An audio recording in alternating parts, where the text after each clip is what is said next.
happening. That we're going to end the show there, and there's some pretty crazy stuff. We're actually going to start the show. I was talking about price caps, and we'll get there in just a minute, but I wanted to show you that Jagmeet Singh is talking explicitly about price caps. And so is Kamala Harris, and somebody did a whole breakdown on what price caps in the United States would mean, and I think it maps well here. That's where we're going to start today. But regardless, the city of Toronto is having an undocumented residents day. Still think you're not being replaced? Alberta UCP AGM. So they're having their annual general meeting. That's what an AGM is. And the AGM has a mandatory leadership review and a vote. And Danielle Smith, Jason Kenney won the leadership review by 50 plus 1. So he won enough to stay on, but he said, no, you need to have 70%. I'm going to leave. And that's what opened the door for Danielle Smith to come in. So there are people who are asking, what's your game, Danielle Smith? And rightly so, because what's your game, Danielle Smith? There's a lot of weird things going on in Alberta, and we've got Tariq outlining it and saying what he's going to do about it. So it's very interesting. So there's lots to get to. What else? Yeah, we're going to start with Jagmeet Singh. Actually, we're going to start with this Bob Moran, Bob's Cartoons meme. And there's lots to get to. Let's get to it first. James says, this is why Bob's Cartoons is so clever. Advocate keeping cash and learn modern monetary theory. It'll change everything you think you know, right? It says 2030, so this is in the future, 2030, this meme takes place. Jane and Jamal went to buy some lab-grown apples before the 5 p.m. curfew. The apples cost 4 digicredits each. Jane has 12 credits, but Jamal only has 3. Jane wants to buy an apple for Jamal. However, Jane's account has been frozen because she criticized the government in an online post. Do you really want this future for your children? So, very impactful, I think, right? Got to start there because they're going after the children, they're going after the money, they're going after the food. The details in this comic it gets better the more you look, right? Like the little boy, Jamal, is dressed like a girl, and right, there's other details the further you look, the masking and so on and so forth, right? So all sorts of very, very troublesome details that you could recognize just going out for, a day in the park or going out to the store or something like that. I was in the mall the other day because of tornado, and I couldn't believe how many people were wearing masks. And I thought, holy smoke, like how much damage has been done by this radical government? We need people to chill out. We need people to stop believing all of the lies coming out of these people's mouths. Okay, here's Jagmeet Singh, and I went scrolling through his timeline because I want to go through this tweet, but this tweet doesn't really make sense unless you understand that they're trying to do the same thing in Canada, and they're using the same explicit language. And the explicit language is, we need price caps on grocery stores. And here's Jagmeet Singh. It's 30 seconds, but it feels longer than 30 seconds. Here we go. And you're leaving with less than ever before. So people feel intuitively, I'm getting ripped off. And they're right. These grocery store corporations are making some of the biggest profits they've ever seen in their history. And so we're saying, well, that's unfair. And the rules have been written to let them do that. We're saying, let's change the rules and give people an advantage. Let's give people a little bit of a break. And one way to do that concretely is to put in a price cap if these corporate grocery stores don't lower the price of essential items. And our main argument is this. So they want to put in a price cap, okay, to lower the cost of essential items. So it's for your safety, comrade. The price cap is needed for your safety, right? We have to cap the price. Otherwise, these evil CEOs are going to, be on a 20 or 30% margin on food, and they're taking you for a ride, man, which of course is not the case. Grocery stores operate on a very small margin, 2 to 3%, and they have loss in there. Like I bought pineapple yogurt, and I meant to buy lemon meringue yogurt, and it was yellow, and I thought, oh great, they've got my lemon meringue yogurt. So I grabbed the Oikos lemon meringue yogurt, except it was pineapple. And I don't eat pineapple on pizza, and I don't eat pineapple more broadly. I don't like pineapple. I just don't like pineapple. I don't know. I'm not a fan of pineapples. Anyway, I got home and it was pineapple, and I thought, oh man, I've wasted money. I've made an error. I've fallen in this hole. I can't believe I didn't read the damn label. I just looked at the yellow thing, and I've got the pineapple thing. So people take stuff like that. I didn't. I gave it to my mom. I was like, you like pineapple, right? She's like, oh, I love pineapple. I was like, I've got some yogurt for you. So it is what it is, and I didn't take it back to the grocery store, but they have loss that they have to deal with because some people do take it back to the grocery store, and they can't just put that back on the shelf because what if I put a tiny little injection of something in it or whatever? And I'd feel like that if I was, like, oh, somebody returned this? Okay, maybe I'll pick up another one. And people are weird like that, right? Like there was a time when food didn't come hyper packaged in plastic, wrapped in plastic, right? So we should probably get over ourselves, but I digress. They want to put a cap on food prices. So let's not let them do that. What could happen? What could happen if they do that? Could it destroy America? Would it lead to communism, mass starvation, and the end of America? The conclusion says yes. Yes. He says, Robert, he starts out kind of incredulous, saying people need to chill about this. But by the end of it, he says, oh yeah, this is how it would happen. Anyway, he says, I worked in M&A in the food industry. Here's a step-by-step summary of what would actually happen if they put price caps for food. The government announces the grocery retailers aren't allowed to raise prices, price cap. 2, grocery stores, which operate on a 1% to 2% net margins, because 3% has to deal, 0.5% is loss, and the other 0.5% is overhead and all the rest of it, paying your employees. And that's variable, right? That's a variable cost. But anyway, we'll get into that in here. Anyway, grocery stores, which operate on a 1% to 2% margins, can't survive if their suppliers raise prices. So the government announces that food producers, Kraft, all of these other ones, also aren't allowed to raise prices. Not all grocery stores are created equal. Stores in lower income areas make less money than those in higher income areas, as the former disproportionately sells lower margin prepackaged foods, the center of the store, instead of higher margin fresh products like meat, that's perimeter of the store. Because stores in lower income areas aren't able to cover overhead, remember, even if their wholesale costs are fixed, their labor, utilities, insurance, and other operating expenses aren't fixed yet. Grocery chains start to shut them down. Food deserts in rural areas and in low-income urban areas alike become worse. Meanwhile, margins for food producers are also quickly eroding. Their primary costs, ingredients, energy, and labor, aren't fixed, and their shrinking gross profits leave less cash flow available to cover overhead, maintain facilities, and reinvest in additional production capacity. Grocery chains, which have finite shelf space, start to repurpose their stores, those they didn't have to shut down, I should say, to sell more non-price controlled items, everything from nutrition supplements to kitchenware to apparel, and less price controlled food products. Your local Kroger's or Safeway starts to look and feel more like a Walmart. Food producers stop making products with lower margins. Grocery chains start competing with each other to secure inventory. Since they can't compete by offering stronger prices, remember, producers aren't allowed to raise their prices here. And even if they could, grocery chains no longer have the gross profits to bear price increases. They compete on things like payment terms. Small grocery chains start to shut down entirely or get sold to larger chains like Kroger. And in addition to not being able to cover fixed costs, a major reason for this is because they can no longer reliably secure delivery of products due to producers prioritizing sales to larger customers, which are able to leverage their stronger balance sheet to offer superior payment terms. Smaller food producers, which typically sell via distributors rather than directly to the grocery chains, start to go out of business because those producers have an additional step in their value chains, and because they have lower volumes over which to spread their fixed cost, their cost structure is inherently disadvantaged compared to major food producers. When grocery stores aren't able to raise prices, cutting product costs becomes all the more important, and deprioritizing purchase from smaller producers is an easy way to do so. As supply chains break down, lines start to form outside grocery stores every morning, cities assign police officers to patrol store parking lots, and food producers draft contingency plans to assign armed escorts to delivery trucks. The federal government announces a program to issue block grants for states to purchase and operate shuttered grocery stores. The USDA also seizes closed down production facilities. The government announces that prices for all key foods, corn, wheat, cattle, energy, etc., are also now fixed to stop profiteers from gouging the now government-operated food industry. Shockingly, the government struggles to operate one of the most complex industries on the planet. The entire food supply chain starts imploding. 13, communism, mass starvation, and the end of America quickly ensue. Hey, wait a second. So, grocery price gouging to feature prominently in Harris's economic plan. Harris is proposing all of the same things that Justin and Jagmeet are proposing.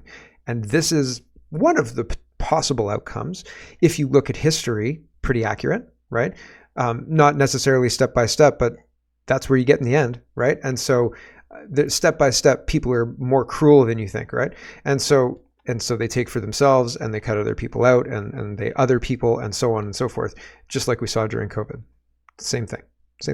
And so It's not good. It's not a solution. It is the fast track to absolute misery. It's the fast track to communism, starvation, and them saying, you know who the problem here is? Online alt-right trolls. That's who they're going to blame. That's what they're doing in England. No word of a lie. I wish I was joking. So concerning. And price caps on grocery stores? No, thank you very much. You can vote your way in, but okay. CBC Watcher says only Prime Minister Justin Trudeau would tax farmers during a food affordability crisis, doctors during a physician shortage, and home building during a housing crisis. And so here's a bit of write-up from Sask today, a letter from Robert Kitchen, and he says, at the end of the last parliamentary session, the incompetent finance minister, Chrystia Freeland, scrambled to bring in her latest tax hike on capital gains to pay for her uncontrolled inflationary spending. The legislation could still be defeated this coming fall, so I encourage all of my constituents to write, call, and email the finance minister and tell them that this tax is something that Canadians simply cannot afford. The Liberals claim that this is a tax on the ultra-rich. It's not. It's a tax on death, food, home building, retirement, doctors, pharmacists, truckers, and small business owners. Only Prime Minister Trudeau would tax farmers during a food affordability crisis, doctors during a physician shortage, and home building during a housing crisis. Canadians will be worse off because of Justin Trudeau's new tax. The Liberals forced a last-minute motion in Parliament to try and implement this new tax, but they will be forced to table legislation to enact the tax in the fall. There's still time to stop this tax, and he says, please contact the finance minister in whatever way possible and tell her you can't afford this tax. So will that do something? I hope so, but I haven't seen any evidence that doing this does anything other than put a target on your back. That's it, unfortunately. Andy Lee says this is embarrassing. Recently, Mel Jolie went to China I'm not entirely sure. I don't think anybody's really sure why Mel Jolie went to China, but it seems like she went to China and got browbeaten by the Chinese for the EV position and got told that if you dare to oppose the EVs into Canada, the Chinese EVs into Canada, then we're going to be real mad. Andy Lee says, this is embarrassing. On the hostage taking of Michael Korvig and Spavor, Canada had to admit that they were indeed spies and could no longer hold back, knowing it was in the wrong, and then started to reflect on its relationship with China to try and mend it. So that's interesting. Vivian says, Jolie was warned by the CCP in her trip to China that Canada's probe into overseas police stations has harmed China's core interest, and it is seen as damaging to improving bilateral relations. They believe there's still room for negotiation on this issue. So there's a whole bunch of different things that they were browbeating Jolie on. The other thing was the EV deals, and we'll get there just in a minute. This is the Chinese police stations. So the Chinese police stations are happening all over the world as well, and I guess this is part and parcel of China's foreign policy, and they don't like people noticing. Better stop noticing. Andy Lee again says, Jolie's sudden trip to China wasn't about mending China-Canadian relations. It was to put her in her place regarding EV tariffs. If the Trudeau government is looking for trouble, China will pinch bilateral trade, and that's why you don't try to make nice with dictatorships. I think Canada's a dictatorship. Tony is responding to this. He says, it's common sense to match current U.S. tariffs on Chinese-made steel and EVs to safeguard Canadian workers and their jobs in Canadian steel and auto sector. That's why Conservatives are demanding the Trade Committee be recalled and for an emergency meeting. So that's kind of what Canada would have done. Harper would have already signaled that he was doing this, aligning with the United States to make sure he's protecting these jobs. So it's interesting and notable that instead, Jolie's going to China to be told, you better not do that or else, basically, right? And while we're at it, let's just make sure those Chinese police stations are not something that's coming up on the radar, right? And yeah, and I think that it is common sense that Canada would match those tariffs, but it doesn't look like it's going to happen because China would be very mad and Melanie Jolie is quaking in her boots, right? Alex says, today the RCMP seized more than 15,000 pills, 1,600 grams of Bolivian marching powder, 1,100 grams of grass. Grass? Do they still call it grass? Is grass marijuana? More than $450,000 in cash, 3.5 million contraband cigarettes, and 12 firearms, including one that was loaded. All those arrested were released immediately. Yay. I mean, how dare you guys? Now, you guys go home and think about what you did. You go home, please. The Coots men, meanwhile, have been held in remand detention facilities for 915 days for the crime of having attended a peaceful anti-Trudeau protest. Make it make sense. Well, it's a communist takeover, and the people who are attending the anti-Trudeau rallies are a threat to the regime that's currently running things, and the people who are profiteering off drugs, weapons, and the rest aren't a threat. So you release them, right? They're not a threat to the regime, right? They're a threat to the citizens, but you don't care about them because you represent the regime.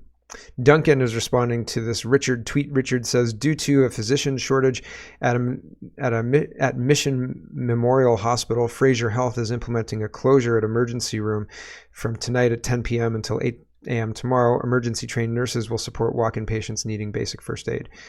So Duncan says, the grand Canadian bargain was always that Canadians pay extremely high taxes so that any Canadian would be able to access their prepaid healthcare whenever they needed it. That grand bargain has been turned on its head. Now access to the healthcare system relies on luck and the ability to advocate for yourself or your loved ones, or your willingness to cross the border to get guaranteed access in the United States. More taxpayer money thrown at an inefficient system isn't going to fix it.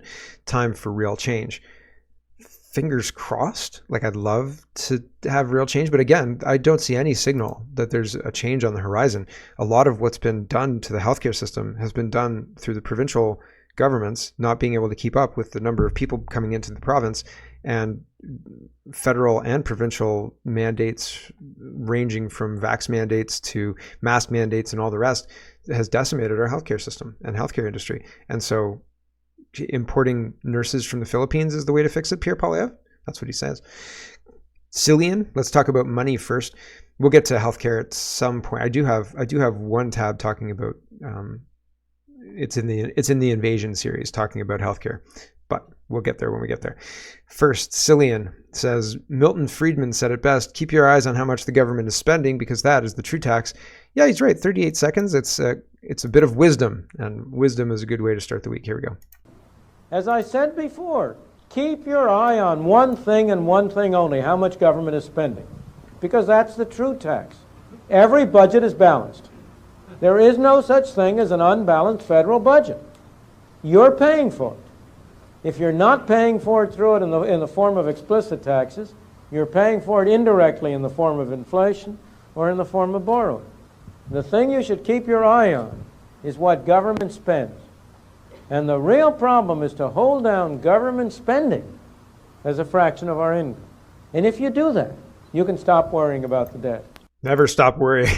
If you stop worrying about something, somebody will come in and figure out a way to bamboozle the crap out of everybody else. And then when you realize what's going on, it'll be too late. Look at what's happened to Canada. People were like, oh yeah, Canadian politics is so boring. You don't even need to worry about it. And now it's an absolute nightmare. It's a nightmare full of communists.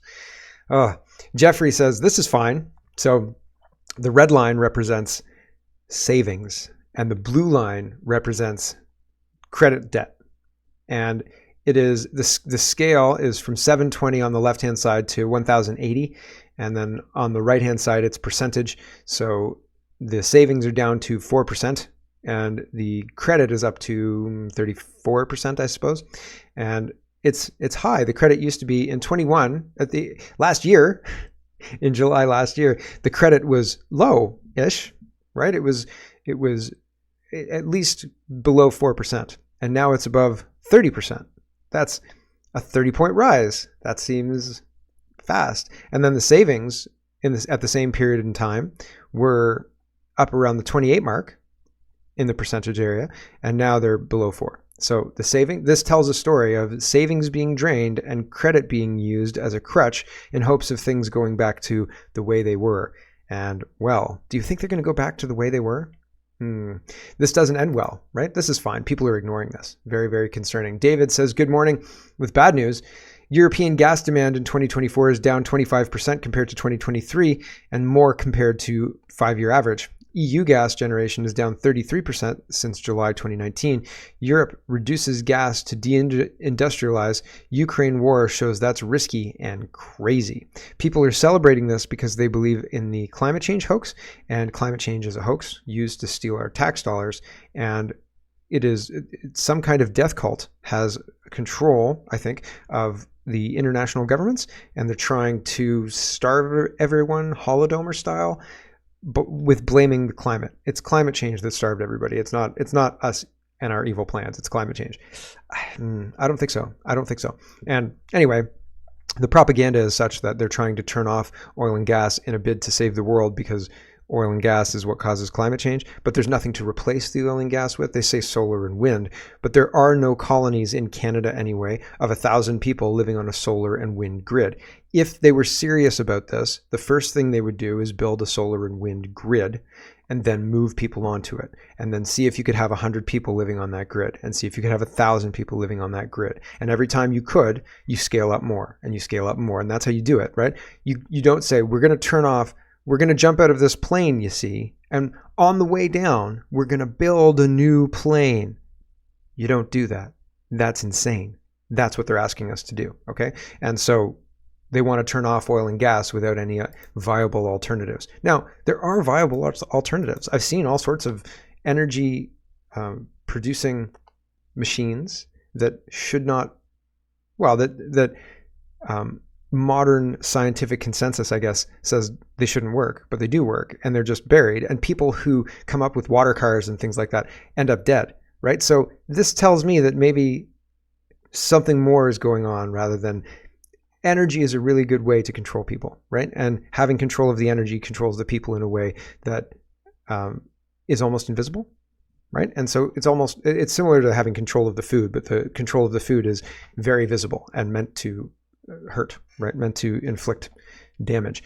Anyway, it's interesting how easily people have been convinced to cheer for their own destruction. Like, having a deindustrialized society is not good. It's bad, right? We should strive for more chocolate cereal, not less. Gov.exe is saying Canada's two largest railroads, CP and CNR, are threatening a strike next week, which would disrupt supply chains across the country. Farmers would be hit the worst, as 80% of agricultural products are shipped by rail. It's right now it's harvest season, so you have to have your product timely delivered, right? You can't have it sit on the railways for weeks and weeks and weeks, because then it'll rot, right? So this strike is perfectly timed if you consider the needs of the farmers over the next month or so. So is this one of those situations where it's an essential service and the government's going to look past it because, oh, well, we support workers, right? And they couch it that way. They frame it that way to make sure that you understand they're supporting the little guy, when really, like, you should probably support getting the products moved, because otherwise the prices are going to go crazy. And like, we're going to see the prices go crazy if they don't fix this. Are they going to fix this? I don't think they have any incentive to fix it. I think they want to see the prices go crazy. And you know what they'll say? Climate change is affecting food prices. Lies upon lies, right? Here is Plato, and he's responding to something that was published February 6th. So Plato says, according to a recent poll by Angus Reid, polls are just meant to influence public perception, but I think it's interesting, so I'll share it anyway. Nearly half of Albertans believe they get a raw deal being part of Canada, giving more than they get. The federal government continues to inflict restrictive and damaging policies on Alberta's economy.